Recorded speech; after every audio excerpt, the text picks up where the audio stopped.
아멘. 오늘 하나님께서 우리에게 주신 말씀 우리 함께 보도록 하겠습니다.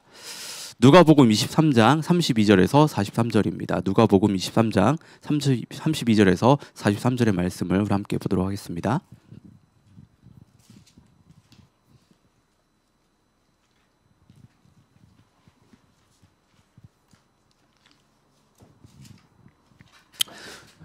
누가복음 23장 32절에서 43절의 말씀입니다. 자, 우리 한 절씩 우리 번갈아가면서 우리 읽도록 하겠는데요. 제가 먼저 32절 읽겠습니다.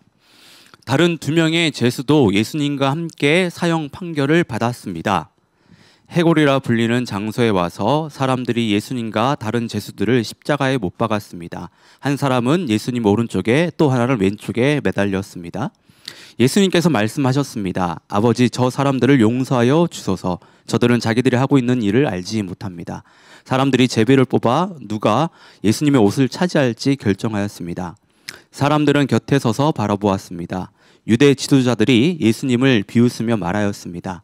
이 사람이 다른 사람들을 구원했다. 만일 이 자가 하나님의 택하신 자인 그리스도라면 자신을 구원하리라. 군인들도 예수님께 나와 조롱하였습니다. 예수님께 신포도주를 주고 만일 네가 유대인의 왕이라면 너 자신을 구원하여라 하고 말했습니다. 예수님 위에 유대인의 왕이라고 제목이 쓰여 있었습니다. 예수님과 함께 십자가에 달린 죄수들 가운데 하나가 예수님을 욕하며 말했습니다. 네가 그리스도가 아니냐? 네 자신과 우리를 구원하여라. 그러나 다른 죄수가 그를 꾸짖으며 말했습니다. 너도 같은 벌을 받았으면서 하나님을 두려워하지 않느냐? 우리는 우리가 저지른 일 때문에 마땅한 벌을 받은 것이지만 이분은 아무런 잘못을 행한 적이 없으시다. 그리고 예수님께 말했습니다. 예수님, 주께서 주님의 나라에 들어가실 때 저를 기억해 주십시오. 예수님께서 그에게 말씀하셨습니다. 내가 진정으로 내게 말한다. 오늘 내가 나와 함께 낙원에 있을 것이다. 아멘. 오늘은 종료주일입니다. 종료주일인데 종료주일은 예수님께서 공생의 마지막 한 주간을 남겨두고 어린 나귀를 타고 예루살렘에 입성하신 날을 기념하는 주일입니다.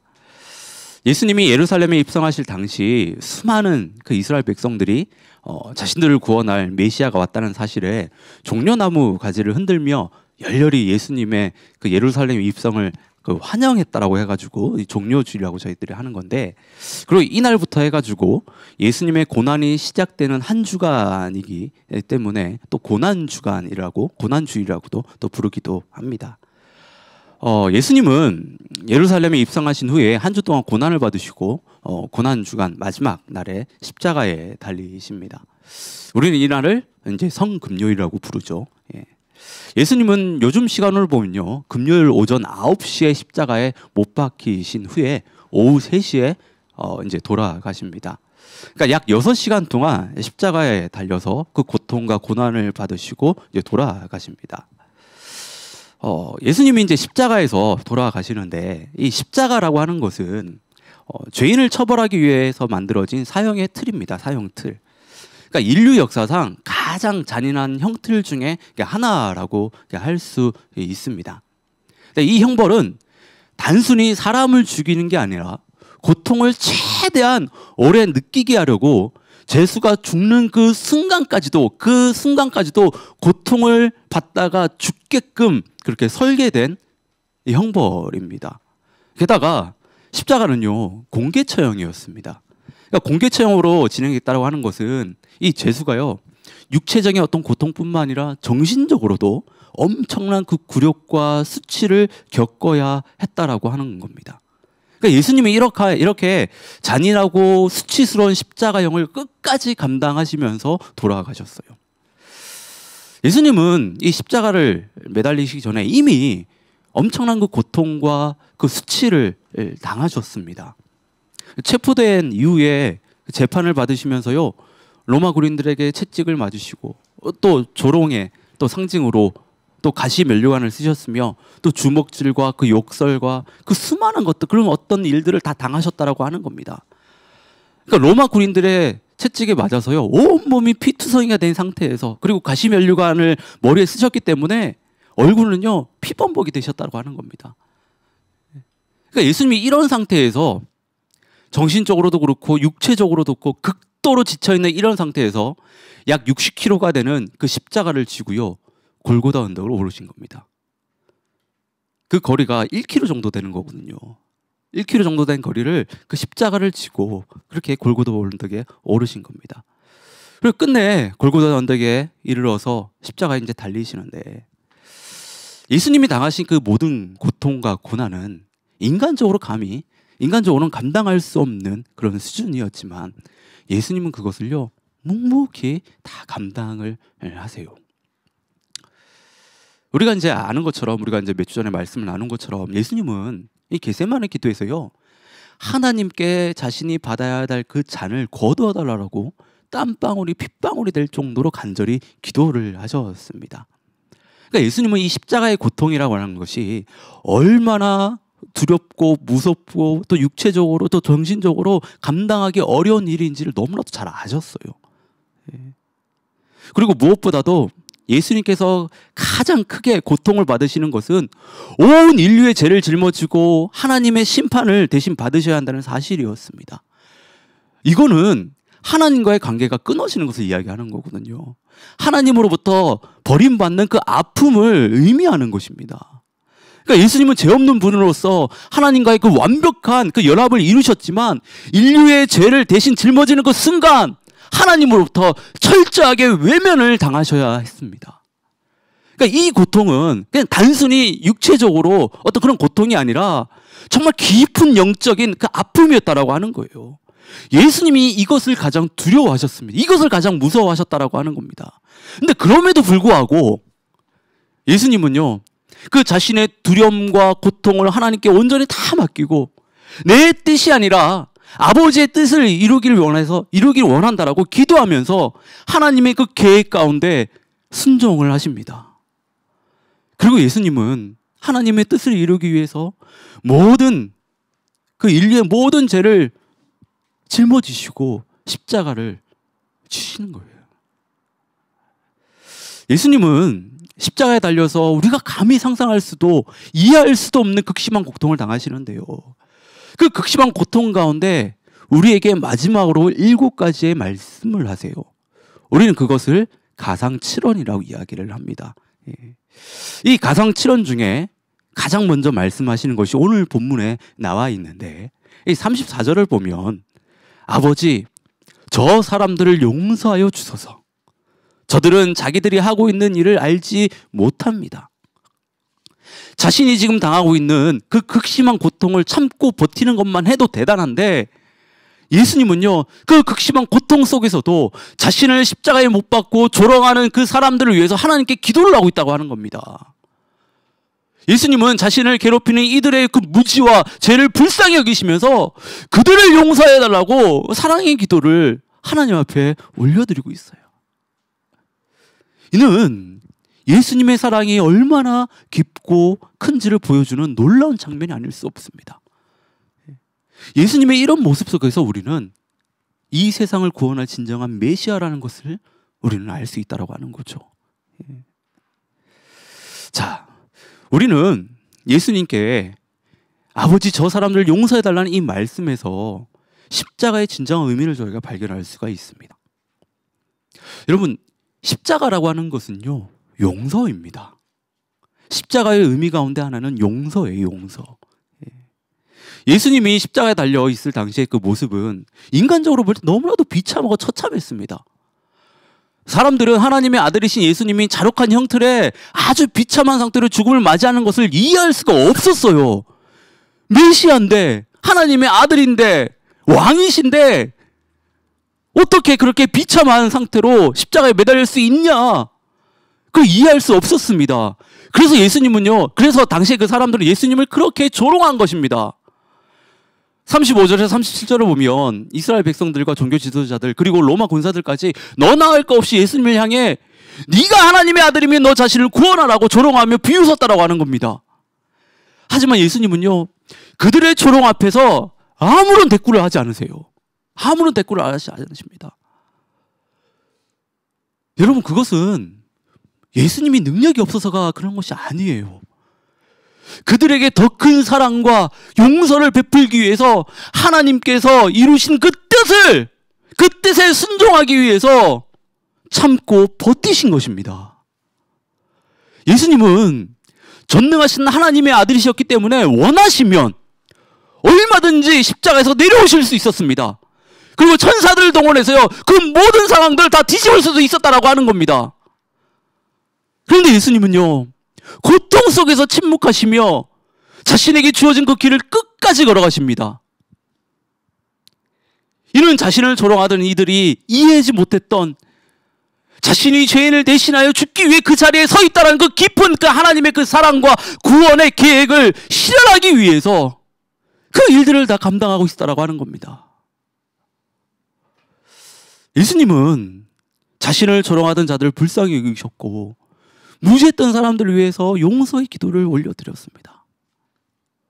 이 기도는 단순히 그들의 어떤 잘못을 변명하는 것이 아니라 하나님의 그 사랑과 용서를 선포하는 구원의 메시지입니다. 구원의 메시지예요. 십자가에서 예수님이 죽으신 것은 단순히 끌려가서 억울하게 희생된 것이 아니라 스스로 인류의 모든 죄를 대신 짊어지시고 치르신 대속의 죽음이었습니다. 성경은요, 하나님이 사랑의 하나님인 동시에 공의의 하나님을 가르치는데요, 죄는 반드시 대가를 치르고 심판을 받아야 됩니다. 근데 그 심판을 모든 인류가 아니라 예수님이 대신 받으심으로써 모든 인간들에게 구원의 길이 열렸다라고 하는 겁니다. 우리에게 구원의 길이 열렸다라고 하는 거예요. 예수님은요, 십자가에서 능동적으로 자신을 내어주셨고 그 결과로 하나님께 죄를 대속했으니 이제 그들을 용서해달라고 간구하시는 거예요. 이제 그들의 모든 죄가 사해졌으니 그들을 제발 용서해달라고. 저와 여러분들의 죄가 예수님께서 십자가에 달려서 돌아가시면서 그래서 다 사했으니 제발 그들을 용서해달라고 그렇게 간구하는 겁니다. 여러분, 십자가는 용서와 사랑의 힘을 보여주는 강력한 상징이에요. 어떤 죄인이든 아무리 큰 죄를 지었든 십자가 앞에 진심으로 나오는 사람은 하나님께 용서를 받고 구원을 얻을 수가 있습니다. 예수님께서 십자가에서 우리의 모든 죄를 담당하셨기 때문에 우리는 하나님께 용서를 받을 수 있는 그 길이 열리게 된 것입니다. 우리는요, 이 놀라운 은혜를 결코 잊어서는 안 됩니다. 우린 결코 이 은혜를요, 잊어서는 안 돼요. 그리고 이 복음의 진리를 우리의 삶 속에서 우리는요, 전하며 살아야 됩니다. 단순히 말로 전할 수도 있겠지만 더 중요하게는요, 우리의 삶에서 보여주어야 됩니다. 하나님께서 우리를 용서하셨듯이 우리 또한 다른 사람들을 용서함으로 하나님의 그 사랑들을 우리는 드러내 보여야 된다고 하는 겁니다. 물론 용서는 쉽지 않아요. 가끔은 용서하는 순간마다 자존심이 상하고 마음이 무너질 수도 있습니다. 그런데요, 죽을 수밖에 없었던 우리를 용서하시고 구원하신 하나님의 그 사랑과 은혜를 생각할 때 우리는요, 그것을 힘으로 삼아서 그것을 바탕으로 우리는 다른 사람들을요, 용서할 수 있어야 된다고 하는 겁니다. 용서는 결국 우리가요, 삶에서 짊어져야 하는 십자가예요. 예수님께서는 우리에게 십자가를 지고 날마다 예수님은 자신을 따르라고 말씀하셨습니다.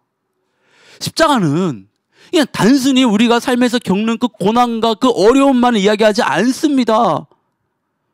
구원받은 하나님의 자녀들로서 이 세상에서 하나님의 말씀을 붙들고 하나님의 말씀을 지켜 살아가는 그것 자체가 바로 십자가예요. 주의 말씀을 지키는 것 자체가 십자가를 따르는 겁니다. 지금 말씀하시잖아요, 용서하라고.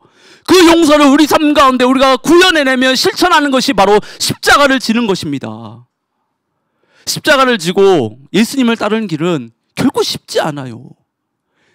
이 세상에서 크리스찬으로 산다는 것은요, 종종 세상의 가치와 부딪히는 길을 걸어야 한다는 것을 의미하는 거예요. 그래서 우리는 손해를 봐야 되고 오해를 당해야 되기도 하고 심지어 조롱을 당하거나 고난에 직면할 수도 있습니다. 그런데 우리가 기억해야 될 것은 우리의 이런 고난은요, 예수님께서 먼저 걸어가신 길에 동참하는 축복이라는 사실이에요. 예수님께서 십자가를 지셨기에 구원의 길이 열렸고, 이제 우리는 예수님의 제자로서 각자의 그 십자가를 지며 그 길을 따라갈 수 있게 된 것입니다. 그리고 우리는 물론 그 길을 우리는 따라가야 되는 거예요. 예수님은 십자가에서 용서의 메시지를 선포하십니다. 그리고 이어지는 이야기를 보면 이 두 강도가 십자가에 달린 그 이야기가 이제 이어지게 되는데, 이 용서의 메시지와 이 두 강도의 이야기는요, 아주 매우 밀접한 연관성이 있습니다. 우리는 이 두 강도의 이 이야기를 통해서 십자가가 개인의 삶에서 직접적으로 어떻게 적용되는지를 나타내는지를 우리가 볼 수 있습니다. 본문을 보게 되면 예수님 옆에 두 강도가 십자가에 달려 있는데요, 이 두 강도는 빌라도 법정에서 당시 가장 끔찍한 형벌이 십자형을 받을 만큼 아주 큰 범죄를 저질렀던 그런 사람들이었습니다. 그러니까 사회적으로 보면 죄인 중에 죄인이었다고 하는 거예요. 그러니까 이들은 이제 예수님과 함께 십자가에서 죽음을 맞이하게 되는데요. 자, 두 강도는 그래요. 지금 보면 동일한 상황을 맞이했고, 또 예수님을 통해 구원을 받을 수 있는 기회 역시 동일하게 이들은 마주하게 됩니다. 그리고 두 강도 모두 유대인의 왕이라는 문구가 적힌 예수님의 십자가를 바라볼 수도 있었고, 가장 가까운 거리에서 예수님께서 극심한 고통 가운데서 하시는 그 말씀들을요 다 들을 수 있었습니다. 특히 예수님이 아버지 저들을 용서하여 주시옵소서, 지금 저들이 하는 일을 그들이 모릅니다라고 하는 그 모든 것들을요 목격할 수 있었고 들을 수 있었습니다. 그런데 이 두 강도의 반응은 말씀을 보셔서 아시겠지만 너무나도 다르다고 하는 거예요. 한 강도는 끝까지 마음이 굳어져서 예수님을 조롱했습니다. 그는요, 네가 그리스도가 아니냐, 너와 우리를 구원하라며 예수님을 조롱하며 모욕했다라고 하는 거예요. 자신도 똑같이 십자가를 받고 있는 처지였음에도 불구하고 그는 죽음 앞에서 예수님을 향해서 비난과 분노를 멈추지 않는다고 합니다. 여러분, 예수님은 이 강도에게 그 어떤 해도 끼치지 않았어요. 지금 이 강도가 예수님 때문에 지금 십자가에 달리신 겁니까? 아니잖아요. 아니에요. 예수님 때문에 아닙니다. 자신이 죄를 지어서 지금 십자가에 달린 겁니다. 그런데도 그는 예수님을 향해서 조롱하며 비난하며 비방하고 있다라고 하는 겁니다. 이 강도의 모습은요, 우리로 하여금 세상 사람들이 예수님과 교회를 향해 보이는 태도를 떠올리게 해요. 세상은 예수님과 교회를 비난하고 조롱합니다. 그리고 때로 보면요, 그 존재 자체를 또 못마땅하게 생각하는 것 같아요. 근데 한번 생각해 보십시오. 예수님과 교회가 세상에 피해를 끼친 것보다 오히려 많은 사람들에게 사랑과 소망의 빛을 전해 주었어요. 그럼에도 불구하고 때로 강도와 같이 분노와 비난을 쏟아낸다고 하는 거예요. 그 이유는 그들의 마음에 그 깊은 곳에 화가 있기 때문에, 불만이 자리하고 있기 때문입니다. 삶에 대한 실망과 소망 없음을 그들은요 예수님을 탓하며 교회를 탓하며 모든 잘못을, 모든 그 비난과 그런 조롱을 하나님과 그 교회를 향해서 던진다라고 하는 겁니다. 근데 반면 다른 강도는 전혀 다른 태도를 보였다라고 하는 거예요. 그는 자신의 죄와 형벌을 정당하게 인정했습니다. 예수님을 신뢰하는 고백을 했습니다. 그는 다른 강도를 꾸짖으며 하는 말이요, 너도 같은 벌을 받았으면서 하나님을 두려워하지 않느냐. 우리는 우리가 저지른 일 때문에 마땅한 벌을 받는 것이지만 이분은 아무런 잘못을 행한 적이 없으시다. 그리고 예수님께, 예수님, 주께서 주님의 나라에 들어가실 때 저를 기억하여 주시옵소서라고. 그의 고백은요, 회개와 믿음의 고백이었습니다. 그의 고백은 회개와 믿음의 고백이었다고 하는 거예요. 여러분, 왜 이 두 강도는 이렇게 다른 반응을 보였을까요? 왜 이렇게 다른 반응을 보였을까요? 같은 시간에서, 같은 장소에서, 같은 기회를 가진 두 사람입니다. 다른 게 없어요. 그런데 한 사람은 심판을 택했고 다른 한 사람은 구원을 받았습니다. 무엇이 이 차이를 만들었을까요? 그것은 하나님을 두려워하는 그 마음과 자신의 죄를 인정하는 그 회개와 그리고 구원자로서 예수님을 의지하는 그 믿음이었다고 하는 겁니다. 마태복음과 마가복음을 보면요, 처음에 두 강도 모두가요 예수님을 욕했다라고 얘기 나와요. 두 강도가 모두가 다. 근데 시간이 지나면서 두 번째 강도의 마음이 변한 겁니다. 처음에는 다른 그 강도들과 다른 강도와 또 다른 사람들과 함께 예수님을 비방했던 그였지만 어느 순간 그의 마음이 바뀌게 됐어요. 그것은 바로 예수님이 진정한 메시아라는 것을 깨달았기 때문입니다. 예수님께서 자신을 십자가에 못 박고 조롱한 사람들을 위해 그들을 용서해달라고 기도를 하셨잖아요. 그러니까 이 기도를 두 번째 강도가 들었다라고 하는 거예요. 이 기도는요, 두 번째 강도에게 있어서요 매우 충격적인 기도였습니다. 자신을 십자가에 못 박고 조롱하는 사람들을 저주해도 모자랄 판에 하나님께 그들을 용서해달라는 기도는 인간이 감히 할 수 없는 기도라고 생각한 겁니다. 인간이 감히 할 수 없는 기도라고 생각하는 거예요. 특히 지금 어떤 상황 가운데서 예수님께서 기도를 하고 계십니까? 편안한 가운데서, 어떤 그런 가운데서 기도하는 것이 아니잖아요. 십자가에서 극심한 고통을 받고 있는 가운데 자신을 못 받고 저주하는 사람들을 마음을 다해 용서해달라고 기도를 하고 계세요. 그러니까 이 모습을 통해서 두 번째 강도는 예수님이 하나님의 아들이다, 인간이라면 어떻게 저렇게 기도할 수 있는가, 하나님의 아들이기 때문에, 메시아이기 때문에 그렇게 기도한 것이라고